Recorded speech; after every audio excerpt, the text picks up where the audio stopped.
नमस्कार दोस्तों, आज हम शुरू कर रहे हैं भारत के संविधान की पूरी श्रृंखला। और इस श्रृंखला के अंत में आप जानेंगे कि हमारा देश किस आधार पर चलता है, सरकार कैसे काम करती है, नागरिकों के अधिकार और कर्तव्य क्या हैं और क्यों संविधान को भारत की सबसे बड़ी महत्वपूर्ण पुस्तक माना जाता है। यदि आपने अब कभी सोचा है कि राष्ट्रपति की शक्तियां क्या है, प्रधानमंत्री कैसे चुने जाते हैं, संसद कानून कैसे बनाती है, न्यायपालिका कैसे काम करती है, या नागरिकों को कौन कौन से अधिकार मिले हैं, तो इन सभी प्रकार के उत्तर भारत के संविधान में मिलता है। लेकिन सबसे पहले सवाल, कल्पना कीजिए कि यदि किसी स्कूल में कोई नियम ही ना हो, न समय तय हो, न ही परीक्षा का तरीका हो, न अनुशासन हो, हर कोई अपनी मर्जी से स्कूल में आए जाए, तो क्या ऐसा स्कूल ठीक से चल पाएगा? तो इसका जवाब है बिल्कुल नहीं। ठीक उसी प्रकार यदि किसी देश में कोई नियम न हो तो वहां अराजकता फैल जाएगी। इसलिए हर देश में के पास एक सर्वोच्च कानून होता है। भारत में उसी सर्वोच्च कानून को संविधान कहा जाता है। संविधान केवल कानूनों का संग्रह नहीं है, बल्कि यह सरकार की शक्तियों की सीमा तय करता है, नागरिकों के अधिकारों की रक्षा करता है और यह सुनिश्चित करता है कि देश लोकतांत्रिक तरीके से चले। तो आइए जानेंगे पूरे इस वीडियो में। तो प्लीज चैनल को सब्सक्राइब करके लाइक शेयर भी कर दीजिए। अब सबसे पहले जानते हैं संविधान क्या है। संविधान किसी देश का सर्वोच्च कानून होता है। देश का कोई भी कानून संविधान के विरुद्ध नहीं हो सकता। यदि कोई कानून संविधान के विपरीत पाया जाता है तो न्यायालय उसे असंवैधानिक घोषित कर सकता है। संविधान यह बताता है देश कैसे चलेगा, सरकार कैसे चलेगी, चुनाव कैसे होंगे, न्यायपालिका कैसे काम करेगी, नागरिकों के अधिकार और कर्तव्य क्या होंगे, केंद्र और राज्यों के बीच शक्तियों का बंटवारा किस प्रकार से किया जाएगा। और यही कारण है कि संविधान को भारत के लोकतंत्र में की नींव को कहा जाता है। भारत को संविधान की आवश्यकता क्यों पड़ी? भाई सवाल यह है कि भारत को संविधान की आवश्यकता क्यों पड़ी? क्योंकि हमारा जो देश है धर्मनिरपेक्ष देश है। यहाँ पे कई संत महात्मा हुए हैं जिन्होंने कई ज्ञान दिया है, अध्यात्म दिया है, जिसके आधार पे देश चल सकता है। लेकिन फिर भी हमें भारतीय संविधान की आवश्यकता क्यों पड़ी? तो 15 अगस्त 1947 को भारत स्वतंत्र हुआ। लेकिन स्वतंत्रता के बाद से सबसे बड़ा प्रश्न यह था कि देश किस कानून के आधार पर चलेगा। ब्रिटिश शासन के दौरान कई कानून बनाए गए थे, लेकिन वे भारत के लोगों द्वारा नहीं बनाए गए थे। इसलिए स्वतंत्र भारत के लिए ऐसा संविधान आवश्यक था जो भारत के लोगों की इच्छा का प्रतिनिधित्व करे और सभी नागरिकों को समान अधिकार दे। इसी उद्देश्य से संविधान सभा का गठन किया गया। संविधान सभा क्या थी? तो संविधान सभा उन प्रतिनिधित्व का समूह था जिन्हें भारत का संविधान तैयार करने के लिए कार्य सौंपा गया। संविधान सभा की जो पहली बैठक हुई वह हुई 9 दिसंबर 1946 को, और पहली बैठक की अध्यक्षता अस्थायी रूप से अध्यक्षता किए थे सच्चिदानंद सिन्हा ने। बाद में डॉक्टर राजेंद्र प्रसाद संविधान सभा के स्थायी अध्यक्ष चुने गए। लेकिन पहले अस्थायी जो अध्यक्ष थे वो थे सच्चिदानंद सिन्हा, और स्थायी रूप से बनाए गए डॉक्टर राजेंद्र प्रसाद। संविधान निर्माण में कितना समय लगा? तो भारतीय संविधान बनने में कुल 2 वर्ष 11 माह और 18 दिन लगा। संविधान सभा ने लगभग 11 सत्रों में विस्तृत चर्चा की। हजारों संशोधन प्रस्ताव आए, हर विषय पर गंभीर बहस हुई ताकि ऐसा संविधान तैयार हो जो लंबे समय तक देश का मार्गदर्शन कर सके। प्रारूप समिति, तो संविधान का प्रारूप तैयार करने के लिए एक प्रारूप समिति बनाई गई जिसके अध्यक्ष थे डॉक्टर भीमराव रामजी अंबेडकर। इसी कारण उन्हें भारतीय संविधान का मुख्य शिल्पकार भी कहा जाता है। यदि परीक्षा में सवाल आता है कि भारतीय संविधान का शिल्पकार कौन, तो यह है डॉक्टर भीमराव रामजी अंबेडकर। उन्होंने विभिन्न देशों के संविधानों का अध्ययन किया और भारत की आवश्यकताओं के अनुसार एक व्यापक संविधान तैयार करने में महत्वपूर्ण भूमिका निभाई। किन देशों से प्रेरणा ली गई? तो भारतीय संविधान पूरी तरह से किसी एक देश की नकल नहीं की। उन्होंने विभिन्न देशों को अच्छी तरह से अध्ययन किया, व्यवस्थाओं और भारतीय परिस्थितियों के अनुसार अपनाया गया। अब ये भी जान लेते हैं कि किस देशों से क्या क्या अपनाया गया। ब्रिटेन, तो ब्रिटेन से क्या अपनाया? ब्रिटेन से संसदीय शासन प्रणाली को अपनाया गया कि जिस प्रकार से ब्रिटेन में संसदीय शासन प्रणाली है वो भारत में लागू हो। अमेरिका से मौलिक अधिकार, न्यायिक पुनरावलोकन, ये अमेरिका से लिया गया। आयरलैंड से राज्य के नीति निर्देशक तत्व लिए गए। कनाडा से संघीय व्यवस्था की कुछ विशेषताएं। ऑस्ट्रेलिया से समवर्ती सूची की अवधारणा। फ्रांस से स्वतंत्रता, समानता और बंधुत्व के आदर्श। ये एग्जाम में क्वेश्चन पूछे जाते हैं कि किस किस देश से संविधान लिया गया है और कौन कौन के से लिए गए हैं। इस प्रकार भारतीय संविधान विश्व के कई लोकतांत्रिक अनुभवों का संतुलन का मिश्रण है। संविधान कब अपनाया गया?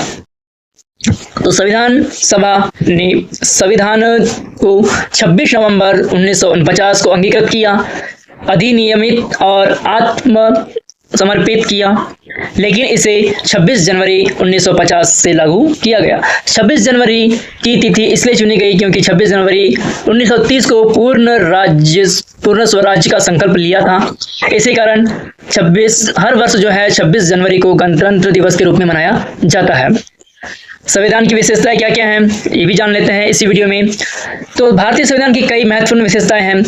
इसमें से एक है दुनिया का सबसे बड़ा लिखित संविधान है। भारत ने अलग अलग देशों से संविधान का अध्ययन करके भारतीय संविधान में जोड़ा और ऐसे करके भारत का जो संविधान है सबसे बड़ा लिखित संविधान बन चुका है। लोकतांत्रिक शासन व्यवस्था है इस संविधान में। संघीय व्यवस्था, स्वतंत्र न्यायपालिका, धर्मनिरपेक्ष राज्य, एकल नागरिकता, सार्वभौमिक वयस्क मताधिकार, मौलिक अधिकार और मौलिक कर्तव्य ये भी अपनाए गए। अब बात करते हैं संविधान के सबसे प्रेरणादायक भाग प्रस्तावना की। तो प्रस्तावना संविधान की आत्मा मानी जाती है। इसकी शुरुआत इन शब्दों से होती है, हम भारत के लोग। इन शब्दों का अर्थ है कि संविधान की शक्ति किसी राजा या विदेशी शासन से नहीं बल्कि भारत की जनता से आती है। अब प्रस्तावना का प्रमुख शब्दों से समझते हैं। संपूर्ण प्रभुत्व संपन्न, ये क्या होता है? तो भारत किसी दूसरे देश के अधीन नहीं है। भारत अपने सभी निर्णय स्वयं लेने के लिए स्वतंत्र है। समाजवादी का अर्थ होता है भारत का उद्देश्य आर्थिक और सामाजिक न्याय स्थापित करना है ताकि सभी लोग को समान अवसर मिले। धर्मनिरपेक्ष की परिभाषा क्या होती है? तो भारत का कोई राज धर्म नहीं है। जितने भी धर्म है, हिंदू, मुस्लिम, सिख, ईसाई और भी धर्म है, लेकिन वो राजधर्म नहीं है। हर व्यक्ति को अपनी पसंद का धर्म मानना, उनका पालन करना और उनका प्रचार करने की स्वतंत्रता इस संविधान ने दी है। लोकतांत्रिक, अब ये क्या है? तो देश को सरकार जनता द्वारा चुनी जाती है। जनता अपने प्रतिनिधियों को मतदान के माध्यम से चुनती है।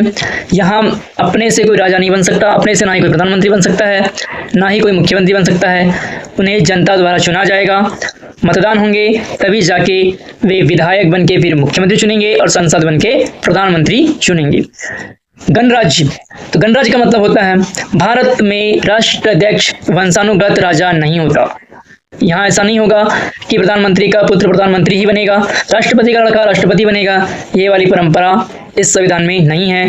योग्यता के अनुसार पर, चुनाव के अनुसार पर यह प्रक्रिया होती है। भारत राष्ट्रपति का चुनाव निर्धारित संविधान प्रक्रिया से किया जाता है। प्रस्तावना का जो आदर्श है वह है न्याय। हर नागरिक को सामाजिक, आर्थिक और राजनीतिक न्याय मिले। स्वतंत्रता, विचार, अभिव्यक्ति, विश्वास, धर्म और उपासना की स्वतंत्रता मिले।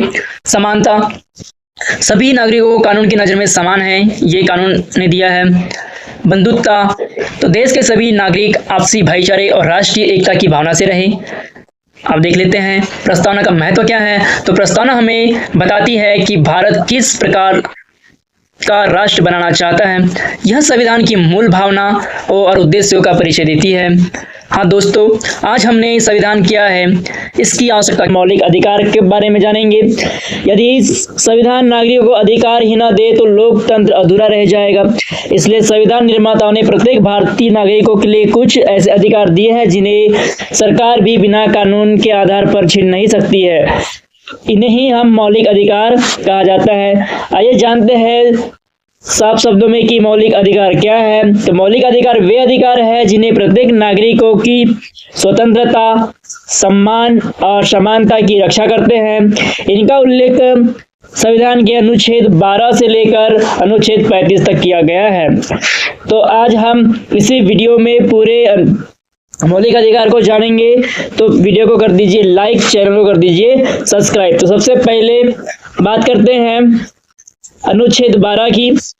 तो राज्य की परिभाषा सबसे पहले संविधान यहाँ बताती है कि राज्य किसे कहा जाता है। यहाँ राज्य का अर्थ केवल राज्य जैसे मध्य प्रदेश, महाराष्ट्र आदि से नहीं है, बल्कि इसमें शामिल होती है केंद्र सरकार, राज्य सरकार, संसद, विधानसभाएं, स्थानीय निकाय, सरकारी संस्था, ये सब मिलके एक राज्य का निर्माण करते हैं। इसमें यदि कोई संस्था नागरिक के अधिकारों का उल्लंघन करती है तो उसके खिलाफ संवैधानिक उपाय अनुबंध है। अनुच्छेद 13 बताता है कि संविधान सर्वोच्च है। यदि संसद या कोई विधानसभा ऐसा कानून बनाती है जो मौलिक अधिकारों के विरुद्ध हो तो न्यायालय उसे असंवैधानिक घोषित कर सकता है। इसमें यह सिद्ध होता है कि संविधान सभी कानूनों से ऊपर होता है। अब जानते हैं पूरा एक एक करके पूरे मौलिक अधिकार। तो पूरे मौलिक अधिकार है वो है छह मौलिक अधिकार, जिसमें पहला मौलिक अधिकार है समानता का अधिकार। तो समानता का अधिकार जो है वो अनुच्छेद 14 से लेकर अनुच्छेद 18 तक इसका उल्लेख किया गया है। यह अधिकार सुनिश्चित करता है कि सभी नागरिकों कानून की दृष्टि में समान है। अब अनुच्छेद 14 क्या कहता है? तो कानून के समक्ष समानता, किसी व्यक्ति के साथ केवल धर्म, जाति, लिंग या जन्म के आधार पर भेदभाव नहीं किया जाएगा। उदाहरण के लिए यदि दो लोग एक जैसा अपराध किया है तो कानून दोनों को एक के समान व्यवहार करेगा। ये अनुच्छेद 14 में है। अनुच्छेद 15 भेदभाव का निषेध। तो राज्य केवल धर्म, जाति, लिंग, जन्मस्थान आदि के आधार पर भेदभाव भी नहीं कर सकता। हालांकि महिलाओं, बच्चों और सामाजिक और शैक्षिक रूप से पिछड़े वर्गों के लिए विशेष प्रावधान किए जा सकते हैं। अनुच्छेद 16 सरकारी नौकरियों में समान अवसर। हर योग्य नागरिक को सरकारी नौकरी पाने का समान अवसर मिलना चाहिए। आरक्षण व्यवस्था भी इसी अनुच्छेद के अंतर्गत विशेष प्रावधान के रूप में लागू की जाती है। अनुच्छेद 17 कहता है अस्पृश्यता का अंत। तो भारत में कुछ छुआछूत को पूरी तरह से समाप्त कर दिया गया है। यदि कोई व्यक्ति किसी के साथ छुआछूत करता है तो वह कानूनन दंडनीय अपराध माना जाएगा।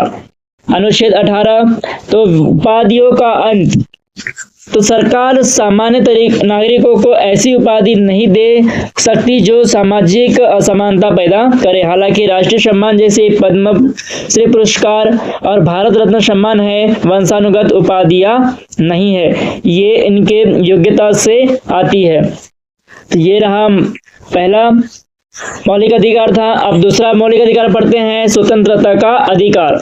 तो यह जो अधिकार है स्वतंत्रता का अधिकार, इसका उल्लेख किया गया है अनुच्छेद 19 से लेकर अनुच्छेद 22 तक। तो यह अधिकार लोकतंत्र की आत्मा माना जाता है। परीक्षा में ऐसे सवाल बनते हैं और आते हैं कि लोकतंत्र की आत्मा किस अधिकार को कहा जाता है?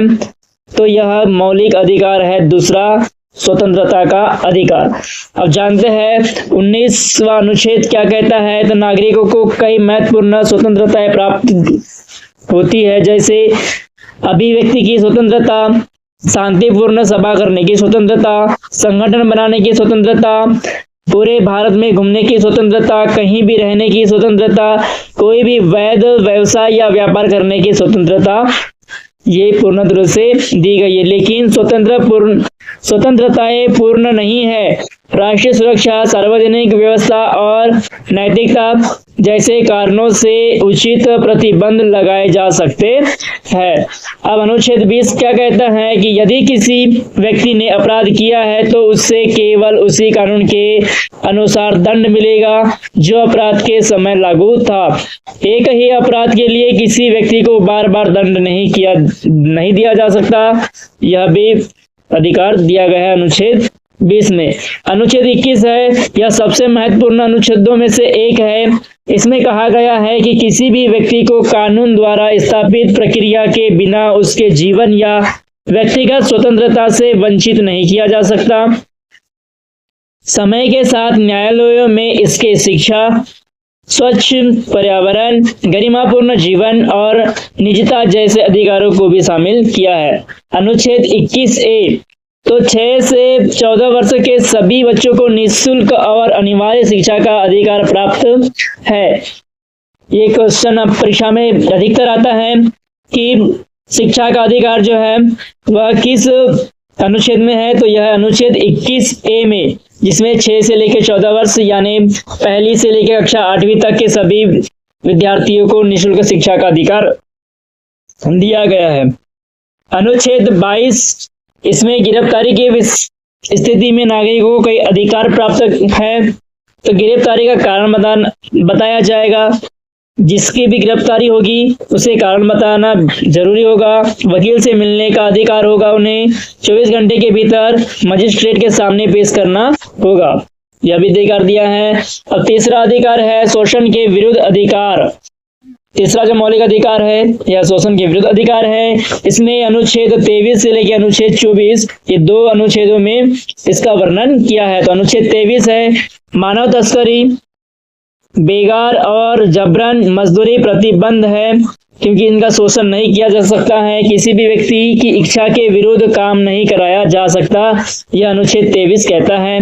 अनुच्छेद 24 जो है 14 वर्ष की कम वर्ष की आयु, जो ऐसे जो बच्चे जिनकी जो आयु है 14 वर्ष से कम है, खतरनाक कारखानों, खानों और जोखिम वाले उद्योगों में काम पर नहीं लगाया जा सकता। ये इस अनुच्छेद नंबर 24 में दिया है। चौथा जो मौलिक अधिकार है वह है धर्म की स्वतंत्रता। तो अनुच्छेद 25 से लेकर 28 में इस धर्म की स्वतंत्रता का अधिकार का वर्णन किया गया है। भारत जो है वो एक पंथ निरपेक्ष देश है। प्रत्येक नागरिक को अपने पसंद के अनुसार धर्म मानने, चुनने और उनका पालन करने, उसका प्रसार प्रचार करने का अधिकार दिया गया है। लेकिन यह स्वतंत्रता सार्वजनिक व्यवस्था, स्वास्थ्य और नैतिकता के अधीन है। पांचवा जो मौलिक अधिकार वह है सांस्कृतिक और शैक्षिक अधिकार। तो इसका जो वर्णन है अनुच्छेद 29 और 30 में दिया गया है। तो भारत में अनेक भाषाएं, संस्कृति और परंपराएं हैं, इसलिए संविधान प्रत्येक समुदाय को अपनी भाषा, संस्कृति और शिक्षा संस्थान की रक्षा करने का अधिकार देता है। अल्पसंख्यक समुदाय अपने शैक्षणिक संस्थान स्थापित और संचालित कर सकते हैं। छठा मौलिक अधिकार संवैधानिक उपचारों का अधिकार है। यह अनुच्छेद नंबर 32 में दिया गया है। इसे संविधान की सबसे शक्तिशाली अधिकारों में से माना गया है। यदि किसी नागरिकों के मौलिक अधिकारों का उल्लंघन होता है तो वह सीधे उच्चतम न्यायालय या संबंधित उच्च न्यायालय में जा सकता है। डॉक्टर भीमराव अंबेडकर ने अनुच्छेद 32 को संविधान का हृदय और आत्मा कहा है। यह क्वेश्चन भी आ सकता है कि किस अनुच्छेद को हृदय और आत्मा कहा गया है, तो यह कहा गया है अनुच्छेद नंबर 32 को। अब 5 प्रकार की रीट के बारे में जान लेते हैं, वो कौन कौन सी है। तो पहली है हैबियस कॉर्पस, दूसरी जो रीट है वह है मैंडेमस, तीसरी प्रोहिबिशन, चौथी सर्टियोरारी और 5वीं जो रीट है वह है को वारंटो। इन रीटों के माध्यम से न्यायालय नागरिकों के अधिकारों की रक्षा करती है। क्या मौलिक अधिकारों पर प्रतिबंध भी लगाया जा सकता है, तो इसका उत्तर है हाँ। राष्ट्रीय सुरक्षा, सार्वजनिक व्यवस्था, नैतिकता, न्यायालय की अवमानना, मानहानि और अपराध रोकने के कारणों से संविधान उचित प्रतिबंध लगाने की अनुमति देता है। मौलिक अधिकारों के महत्व को जान लेते हैं। यदि सोचिए मौलिक अधिकार ना होता तो क्या होता। तो यदि मौलिक अधिकार नहीं होते तो अभिव्यक्ति की स्वतंत्रता बिल्कुल भी समाप्त हो जाती, समानता का अधिकार समाप्त हो जाता, धार्मिक स्वतंत्रता प्रभावित हो सकती थी। कोई भी धर्म किसी को भी अपने बलपूर्वक धर्म परिवर्तन करा सकते थे। सरकार अपनी शक्तियों का असीमित रूप से उपयोग करती, इसलिए ये अधिकार नागरिकों और लोकतंत्र दोनों की सुरक्षा करते हैं। तो आज हमने अनुच्छेद 12 से लेकर अनुच्छेद 15 तक के मौलिक अधिकारों को सरल भाषा में समझा है। हमने जाना कि समानता, स्वतंत्रता, शोषण के विरुद्ध अधिकार, स्वतंत्र धर्म की स्वतंत्रता, सांस्कृतिक एवं शैक्षिक अधिकार और जो छठवां अधिकार है वह संवैधानिक उपचारों का अधिकार, क्यों लोकतंत्र की रीढ़ की हड्डी है। तो अगले पहला भाग देख लेते हैं नागरिकता। सबसे पहले समझते हैं कि नागरिक कौन होता है। नागरिक वह व्यक्ति होता है जिसे किसी देश ने कानूनी रूप से अपना सदस्य स्वीकार कर लिया हो। भारत का नागरिक होने पर व्यक्ति को मतदान करने का अधिकार, सरकारी नौकरी के लिए पात्रता, संवैधानिक अधिकार और कई अन्य सुविधाएं प्राप्त होती है। संविधान के अनुच्छेद 5 से लेकर 11 में नागरिकता से संबंधित प्रारंभिक प्रावधान दिए गए हैं। हालांकि आज नागरिकता के विस्तृत नियम नागरिकता अधिनियम 1955 के अंतर्गत निर्धारित किए जाते हैं। भारत की नागरिकता कैसे प्राप्त की जा सकती है, तो भारतीय कानून के अनुसार नागरिकता प्राप्त करने के तरीके हैं। निम्न प्रकार से है। पहला है जन्म से नागरिकता। यदि कोई व्यक्ति भारत में जन्म लेता है और कानून की पूरी शर्त करता है तो वह भारत का नागरिक होगा। दूसरी शर्त यह है नागरिक होने की भारत की कि वंश के आधार पर, पहला तो हो गया जन्म के आधार पर, दूसरा हो गया वंश के आधार पर। यदि माता या पिता भारतीय नागरिक है और कानून की पूरी शर्त करते हैं तो संतान को भी भारत की नागरिकता मिल सकती है। तीसरा है पंजीकरण द्वारा। कुछ विशेष श्रेणियों के लोग निर्धारित प्रक्रिया पूरी करके पंजीकरण के माध्यम से नागरिकता प्राप्त कर सकते हैं। चौथा, देशीयकरण। यदि किसी विदेशी नागरिक भारत में निर्धारित अवधि तक रहकर सभी कानून की शर्तें को पूरे करते हैं तो वह भारत की नागरिकता के लिए आवेदन कर सकता है। पांचवा है नए क्षेत्र के भारत में विलय पर। यदि कोई नया क्षेत्र भारत का हिस्सा बन जाता है तो वहां के लोगों की जो है नागरिकता कानूनी रूप से भारत की हो जाएगी। भारत में जो है वो एकल नागरिकता है, तो भारत में एकल नागरिकता की व्यवस्था की गई है। इसका अर्थ यह है कि व्यक्ति केवल भारत का नागरिक हो सकता है, अलग अलग राज्यों की अलग नागरिकता नहीं होगी। वह व्यवस्था राष्ट्रीय एकता को मजबूत बनाती है। इसका जो भाग 2 है इस वीडियो का, इसमें पढ़ते हैं राज्य के नीति निर्देशक तत्व। तो अब बात करते हैं संविधान के अनुच्छेद 36 से 51 में दिए गए राज्य के नीति निर्देशक तत्व। यह क्वेश्चन एग्जाम में कई बार पूछे गए हैं कि राज्य का नीति निर्देशक तत्व किस अनुच्छेद से संबंधित है। तो यह है अनुच्छेद 36 से लेकर 51 तक। इसका उद्देश्य सरकार को यह दिशा देना है कि वह किस प्रकार की ऐसी नीतियां बनाए जिससे जनता का कल्याण हो, और ये न्यायालय द्वारा सीधे लागू नहीं किए जा सकते, लेकिन सरकार के लिए अत्यंत महत्वपूर्ण मार्गदर्शक सिद्धांत है।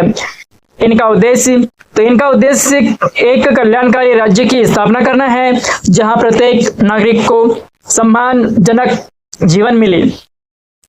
प्रमुख नीति निर्देशक तत्वों को जान लेते हैं।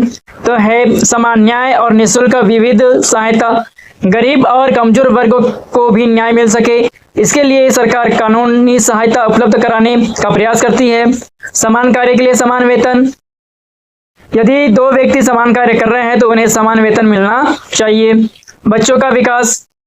बच्चों को शिक्षा, सुरक्षा और स्वास्थ्य वातावरण उपलब्ध कराना, यह भी नीति निर्देशक तत्व का भाग है। ग्राम पंचायत को मजबूत करना। तो गांवों में स्थानीय स्वशासन को बढ़ावा देने ताकि लोग अपने विकास से जुड़े निर्णय को स्वयं ले सके। पर्यावरण संरक्षण। सरकार का दायित्व है कि वह जंगलों, वन्य जीवों, नदियों और प्राकृतिक संसाधनों की रक्षा करे। कृषि एवं पशुपालन का विकास। तो कृषि को आधुनिक बनाना, किसानों की आय बढ़ाना और पशुपालन को प्रोत्साहित देना भी सरकार की जिम्मेदारी होती है। अंतर्राष्ट्रीय शांति। भारत विश्व में शांति, सहयोग और मित्रता को बढ़ावा देने का प्रयास भी करेगा। नीति निर्देशक तत्वों का महत्व क्या है ये जान लेते हैं। हालांकि इन्हें अदालत में सीधे लागू नहीं किया जा सकता, लेकिन सरकार की अधिकांश कल्याणकारी योजना इन्हीं सिद्धांतों से प्रेरित होती है। उदाहरण के लिए शिक्षा का विस्तार, स्वास्थ्य योजना, ग्रामीण विकास, महिला एवं बाल कल्याण, पर्यावरण संरक्षण, ये सारे जो चीजें हैं वो नीति निर्देशक तत्व को महत्वपूर्ण बनाते हैं। अब इस वीडियो का भाग 3 पढ़ लेते हैं, मौलिक कर्तव्य। हमने इसके पहले पिछले इसमें मौलिक अधिकार की बात किए थे, अभी मौलिक कर्तव्य की बात करेंगे। जब संविधान लागू हुआ तब इसमें केवल मौलिक अधिकार थे, लेकिन बाद में 1976 में 42वें संविधान संशोधन के माध्यम से 10 मौलिक कर्तव्य जोड़े गए। बाद में 86वां संविधान संशोधन के द्वारा एक और कर्तव्य जोड़ा गया और कुल मिलाकर आज जो है 11 मौलिक कर्तव्य है। और 11 मौलिक कर्तव्य कौन कौन से हैं आइए जानते हैं।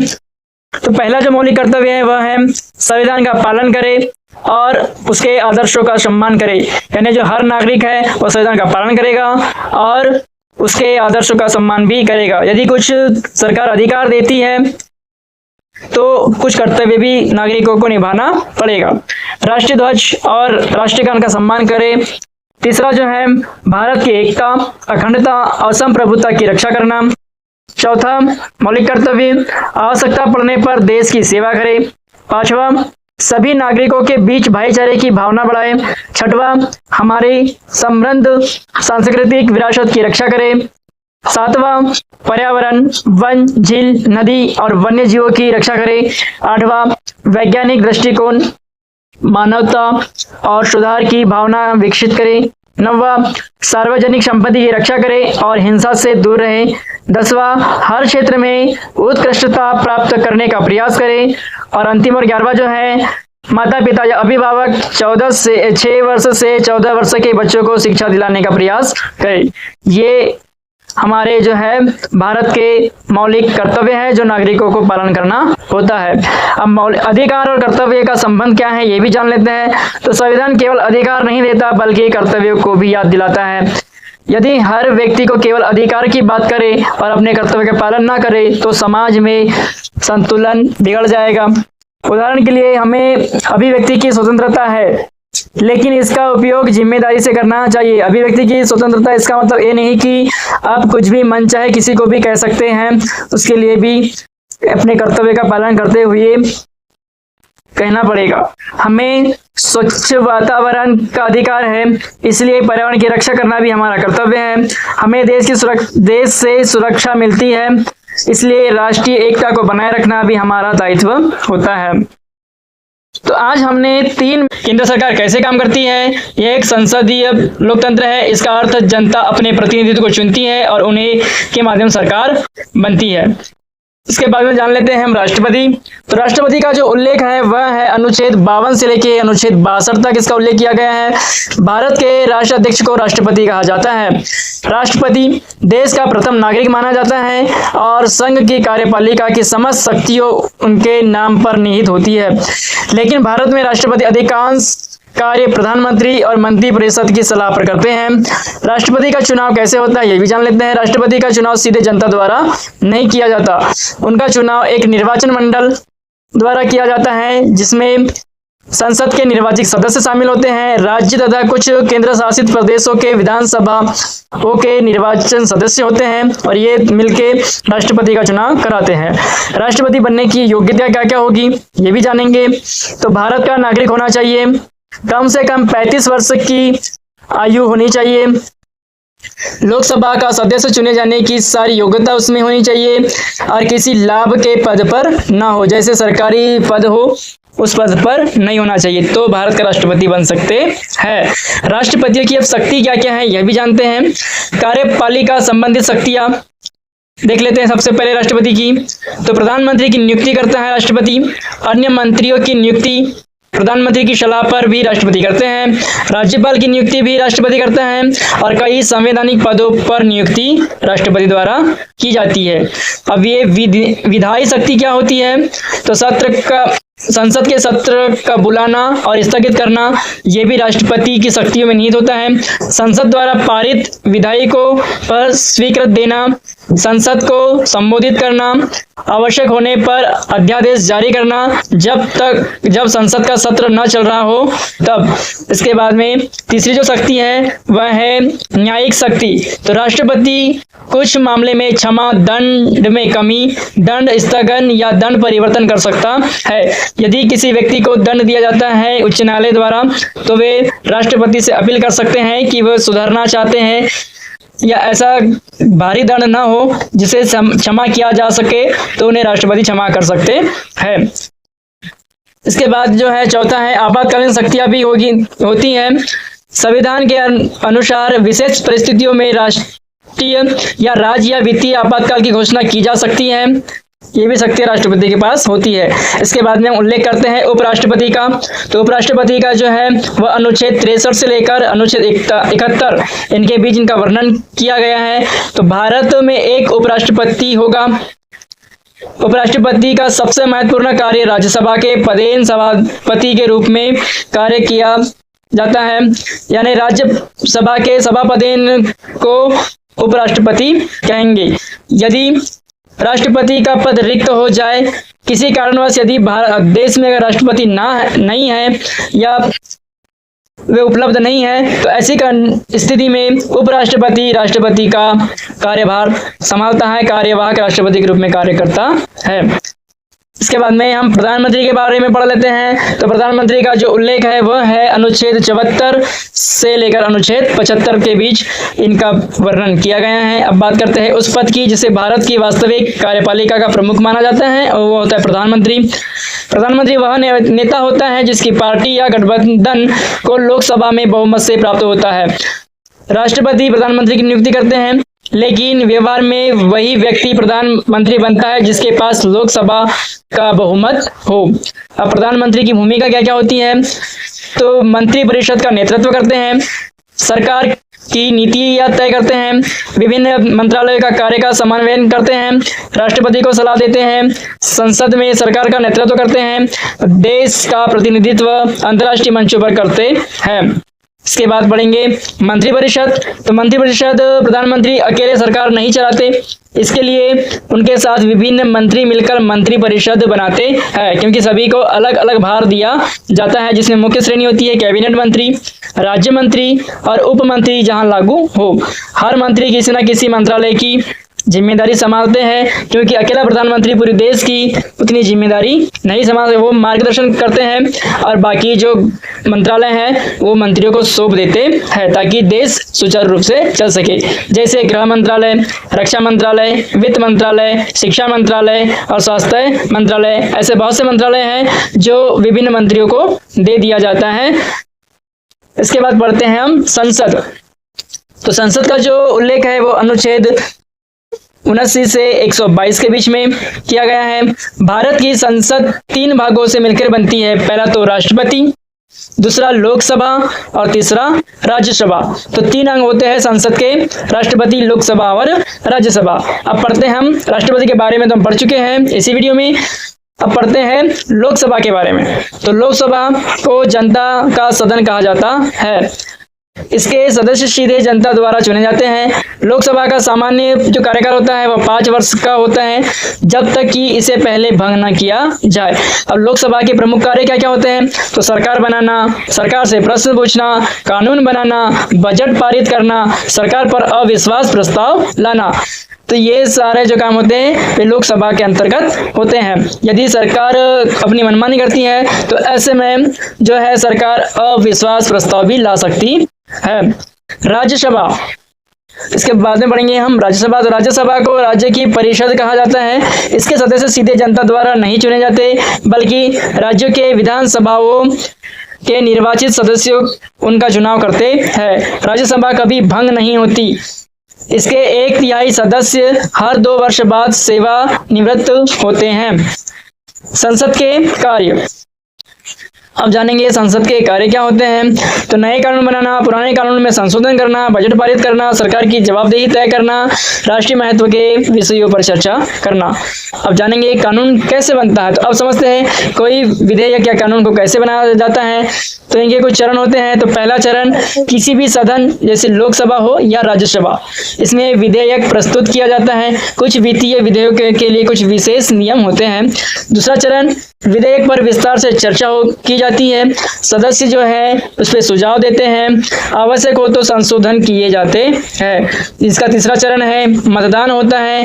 यदि सदन विधेयक को पारित कर देता है तो वह दूसरे सदन में भेजा जाता है। इसका जो चौथा चरण है, दूसरे सदन भी वही प्रक्रिया अपनाता है जो पहले सदन ने अपनाया था। यदि दूसरा सदन भी विधेयक पारित कर देता है तो उसे राष्ट्रपति के बाद भेज दिया जाता है। और 5वां चरण जो है कि राष्ट्रपति उस विधेयकों को देखेगा, उस स्थिति को देखता है और उसे स्वीकृत कर देता है। यदि स्वीकृत कर देगा तो कानून बन जाता है। यदि उस विधेयक को वो खारिज कर देगा तो कानून वहां पे नहीं बन पाता है। जो अंतिम कड़ी होती है वो राष्ट्रपति होता है। दोनों सदनों से पास होने के बाद राष्ट्रपति के पास जाता है विधेयक। यदि राष्ट्रपति मंजूरी दे देते हैं तो कानून बन जाता है। अब धन विधेयक क्या है?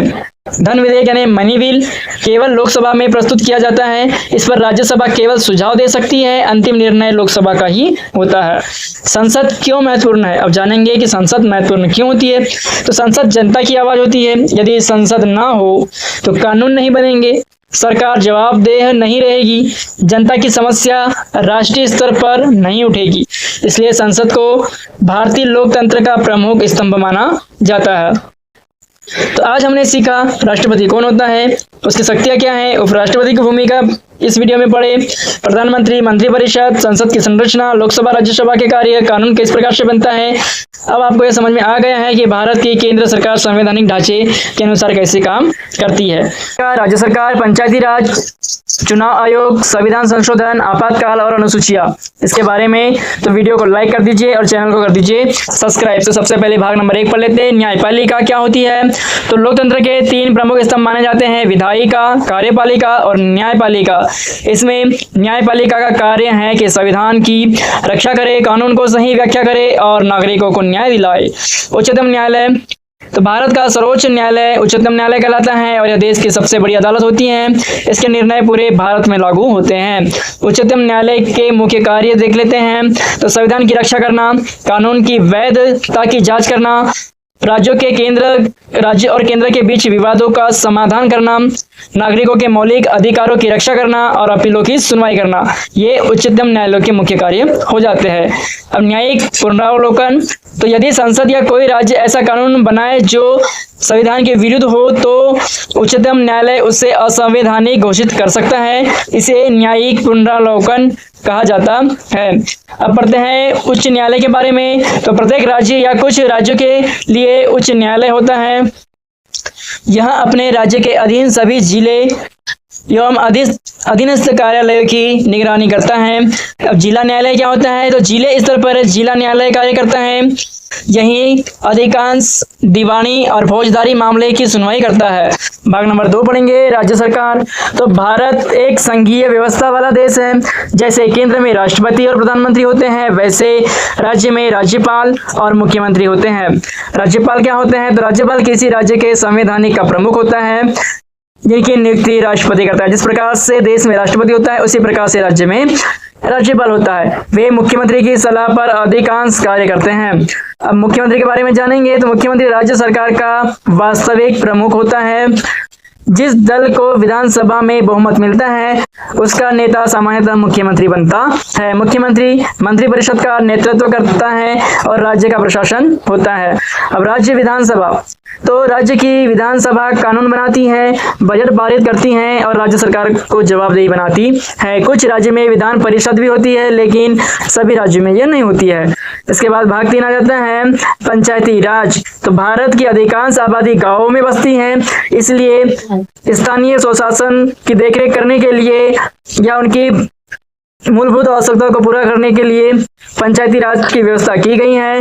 इन्हें जो है 73वें संविधान संशोधन द्वारा संवैधानिक दर्जा दिया गया है। ये 3 स्तर पर होती है, ग्राम पंचायत, जनपद पंचायत और जिला परिषद। इसका उद्देश्य स्थानीय विकास, सड़क, पानी, स्वच्छता, शिक्षा और ग्रामीण योजनाओं का संचालन करना होता है।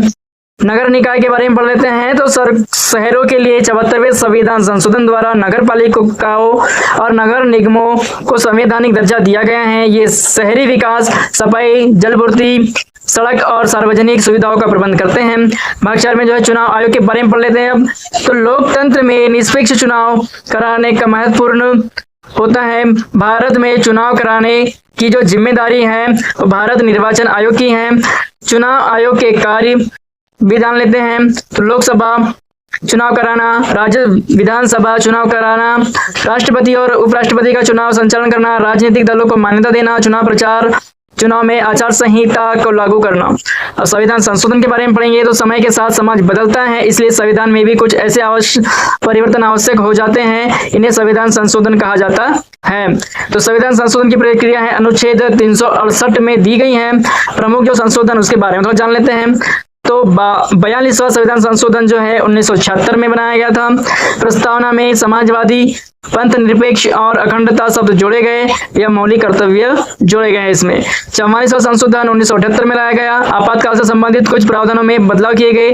नागरिक स्वतंत्रता की सुरक्षा को मजबूत किया गया। 73वां संशोधन पढ़ेंगे। तो पंचायती राज संस्थाओं को संवैधानिक दर्जा मिला है। 74वां संशोधन नगर पालिका और नगर निगमों को संवैधानिक दर्जा मिला।